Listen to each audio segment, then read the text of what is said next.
la conférence, donc mon chien fait des bêtises en mon absence. Donc, je vais vous présenter le sommaire de cette conférence. Donc, tout d'abord, nous allons faire une définition du chien. On va expliquer le fonctionnement du chien, les notions de bêtise, et puis les différents âges du chien, donc le chiot de 2 à 6 mois, le chien adolescent de 6 à 12-18 mois selon les races, le chien adopté adulte. On va aborder la notion d'anxiété de séparation, parce que ce n'est pas toujours le cas, mais ça peut arriver. On expliquera que faire en cas de bêtises, de découverte de bêtises, et le large éventail de solutions au cas par cas. Alors, qu'est-ce qu'un chien? Un chien, c'est un animal social. C'est un animal qui a besoin d'interaction aussi bien avec ses congénères qu'avec l'humain et d'autres espèces animales, les chats, etc. C'est un animal de meute. Donc, c'est un animal qui a dans ses codes qui vit en meute. Donc, une meute est considérée normalement, donc, puisque le chien descend du loup, la meute est considérée par les parents et par les enfants. Donc, les leaders de la meute sont les parents et vous avez en dessous dans la meute les enfants. Le chien est un animal qui est hiérarchisé, donc il va respecter les différents étages de sa meute. Donc déjà, on le voit déjà avec le chiot tout petit, au sein de la fratrie, à travers des jeux, il va commencer à se hiérarchiser. Et puis, bien sûr, il va respecter sa maman. Et puis, ensuite, en grandissant, il respectera les différents stades de la meute. Donc, au sein de la meute, quand un chien est puni parce qu'il a fait une bêtise, il va être isolé, il va être écarté pendant un petit moment de la meute. Et pour lui, il vit ça comme une pénitence. Et ça, c'est quelque chose qu'il faut qu'on puisse comprendre pour le chien. Alors, effectivement, le chien vit dans un monde de codes canins entre congénères.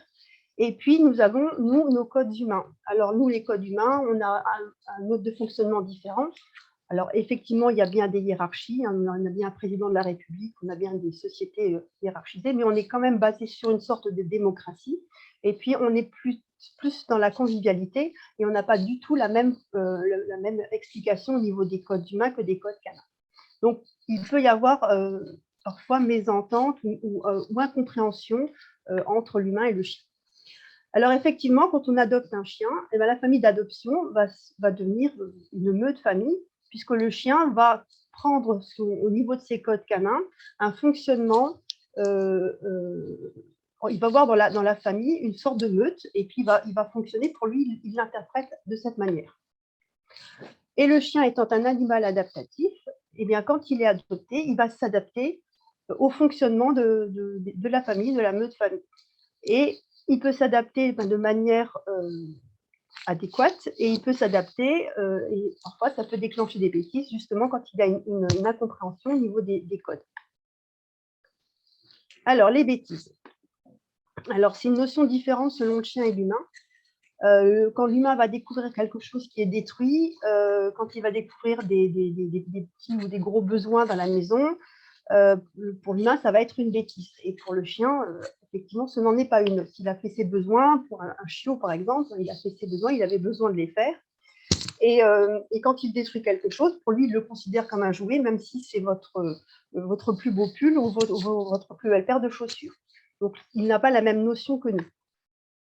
Évidemment, à chaque âge, c'est bêtises. Donc ça, on le verra plus tard à la suite de la conférence, avec les différents âges.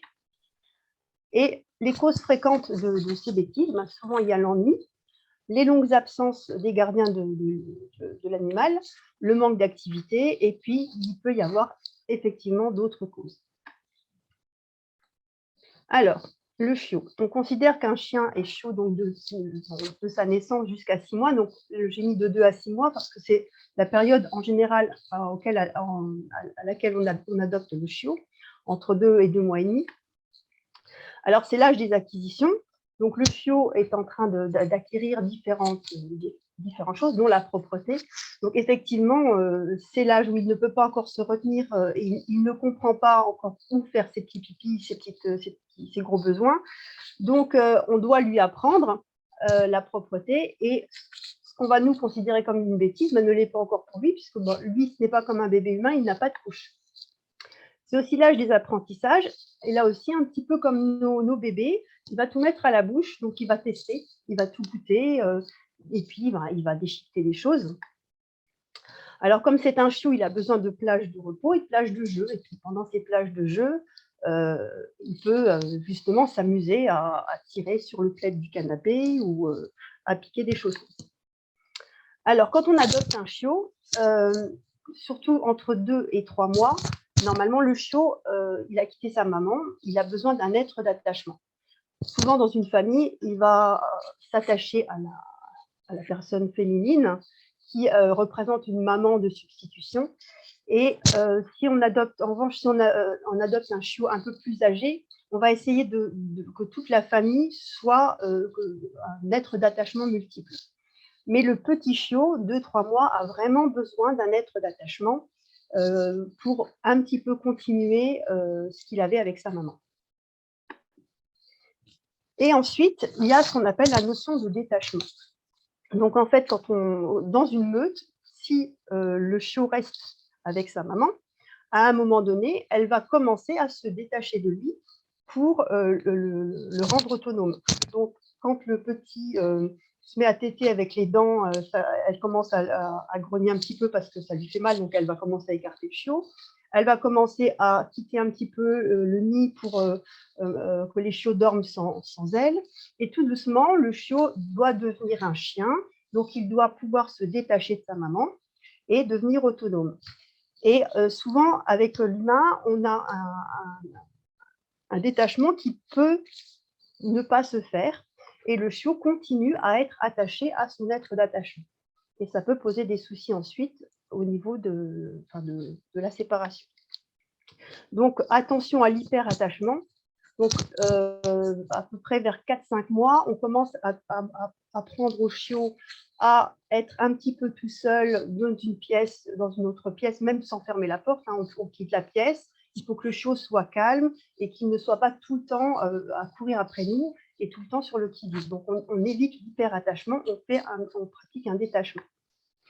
Et attention aussi pour un chiot aux longues heures de solitude, parce que c'est un petit bébé.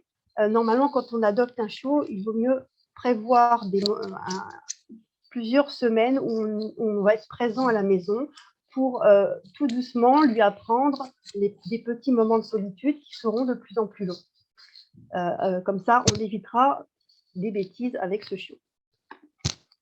Alors, le chiot grandit, évidemment, donc à peu près aux alentours de 6 mois, jusqu'à 12-18 mois, on va avoir la période d'adolescence. Donc, c'est selon les races. Les petites races ont une adolescence qui se termine plutôt vers 12 mois, et les grandes races vers 18, voire un peu plus, vers 18 mois, voire un peu plus. Alors, c'est l'âge de l'affirmation du caractère. Donc, le chiot commence à gagner en maturité.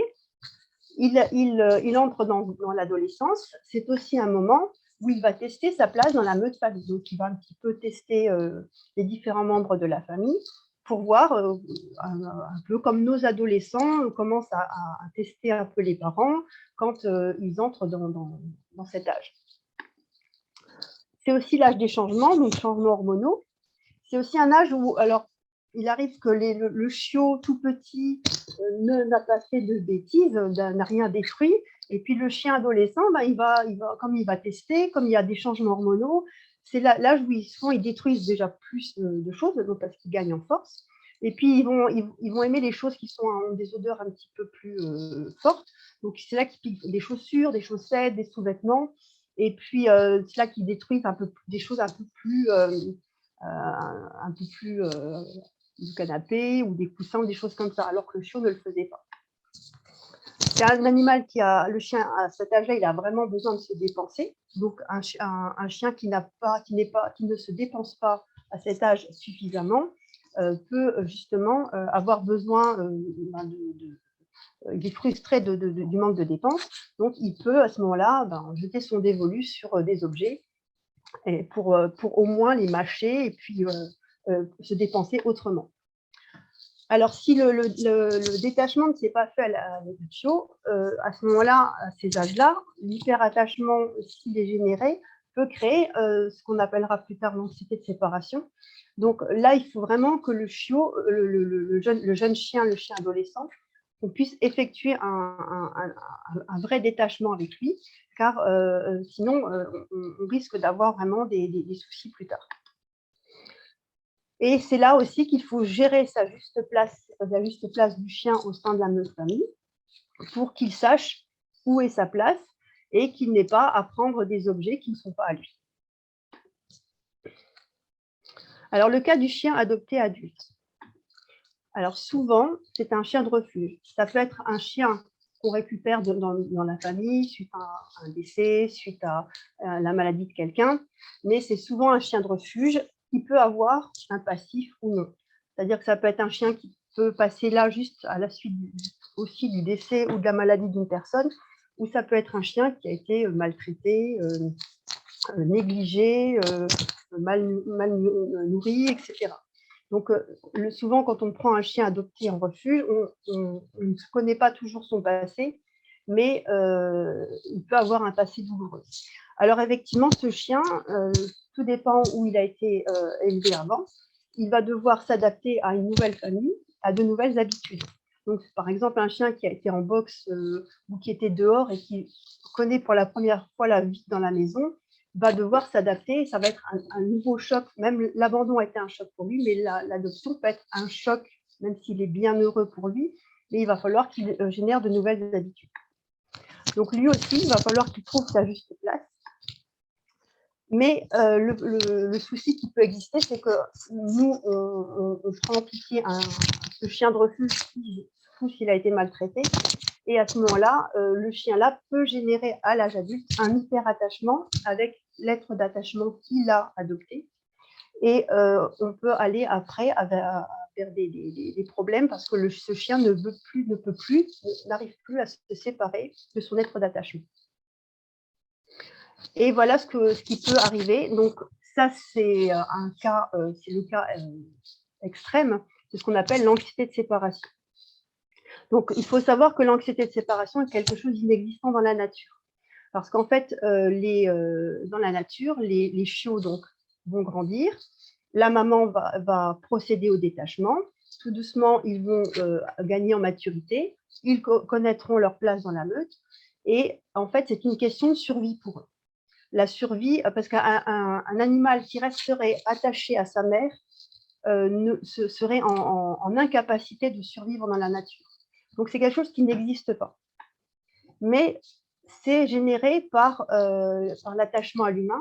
Il faut dire que l'humain est quasiment la seule espèce à adopter des animaux d'autres espèces. Et l'humain va s'attacher de manière humaine à ces animaux et ça peut générer donc un hyperattachement qui peut aboutir à l'anxiété de séparation. C'est une grande souffrance pour le chien parce qu'il ne peut plus vivre dans ce cas-là séparé de son humain. Donc c'est un chien qui en général, on le remarque facilement, il est en permanence sur le qui-vive. Donc en fait, c'est le cas du chien, il est couché dans la pièce, la personne est assise, la personne va se lever et le chien est tout de suite, en fait, il dort toujours que d'un œil et il regarde tout de suite, il suit en permanence la personne, son gardien ou son être d'attachement. La personne change de pièce, le chien la suit, la personne revient s'asseoir, le chien revient et ainsi de suite. Et quand la personne quitte la maison, eh bien, on peut avoir des manifestations comme des vocalises, des destructions, des dépôts d'urine, etc., etc. Donc ça, c'est vraiment, c'est le cas extrême, mais c'est vraiment une grande souffrance pour le chien. Alors, que faire? Alors déjà, rester calme. Alors, c'est sûr que quand on rentre et qu'on voit déjà ramasser les petits besoins, bon, ça, c'est pas grave, ou une petite crotte, j'expliquerai après comment nettoyer.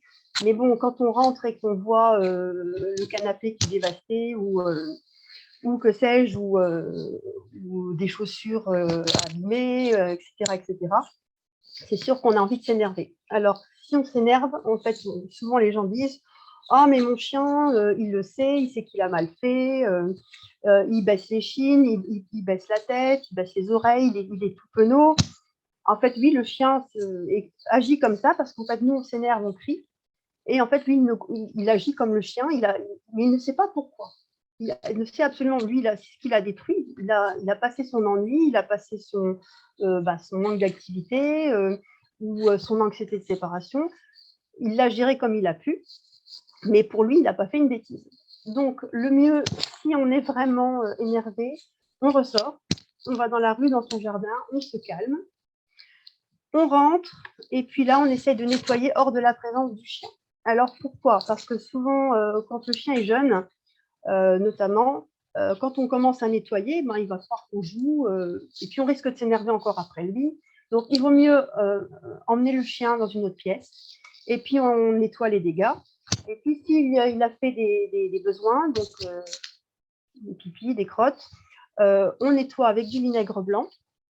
Éventuellement, on peut après même saupoudrer du bicarbonate, ça neutralise vraiment les odeurs. Donc comme ça, le chien ne refait plus aux mêmes endroits. Alors, il faut absolument se faire aider parce que ces problèmes-là, si on les laisse perdurer, ils peuvent s'ancrer et puis on n'arrivera pas à les résoudre tout seul. Donc, il vaut mieux se faire aider.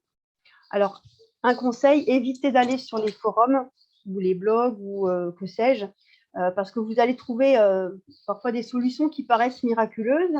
Et en fait, cette solution, elle marchait dans le cas de la personne qui la donne, peut-être, mais elle ne correspondra jamais à votre cas.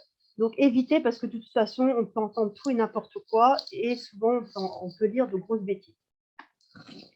Donc, le mieux, c'est d'agir rapidement avec l'aide d'un bon comportementaliste, de l'association comportementaliste pour tous. Donc, nous sommes là pour vous aider. Et il existe un large éventail de solutions au cas par cas, parce que chaque cas est un cas individuel. Chaque chien est différent, chaque famille est différente, chaque personne seule est différente. Donc, en fait, on a vraiment, dans ce cas-là, une véritable analyse du cas pour vous venir en aide.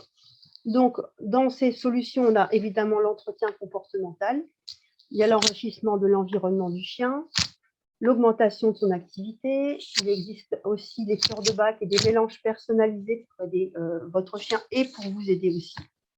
La communication animale, la gestion des émotions, c'est important dans ce cas-là de pouvoir gérer ses émotions quand on voit que le chien a fait des bêtises. Il existe aussi les visualisations et encore bien d'autres solutions, mais toujours selon le cas et après une analyse définie du cas de chacun.